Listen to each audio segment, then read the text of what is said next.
लय जवळच्या नात्यातले बी पोरगे नाही केली पाहिजे बरं का. हे आमच्या आम्हाला सून म्हणून करायची बायकोचं भावाची पोरगे. ते लग्न जुळलं होतं बरं का. अहो कसं आहे माहिती आहे का, किरकोळ गोष्टीने झालाय मॅटर, पण आता तुम्हाला खरं का सांगाय काय हरकत नाही. 80,000 हुंडा देतो म्हणले ती. आणि लग्न आमच्याकडे आहे, तुम्हाला सांगतो मी 4 तोळ सोनं घालणार आहे पुरीच्या अंगावर. हे बायको माझी सारखं तंतन वाजवा ते 80,000चं. माझं फिरलं डोकं मग. झाली बाई तक मी बायकोला गचांडली बरं का.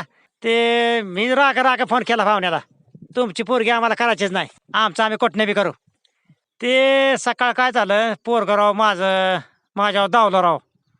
त्याला पोरगी पसंत आहे ना. परत बायकोने मला लावलंय तिकडं. म्हणले फोनवर काय बोलला का पाहुण्याला, जाऊन तिथं लग्न तेवढं जमवा. हे राव खाली पानाची बाजून पडते बाजू म्हटलं की बायको मला पुढे घालते राव. त्याचं नाही बरं का काय वाटलं. ती पोरग माझ्यावर धावल्या बसणे राव, मला लय फेल झाला राव. हॅटला का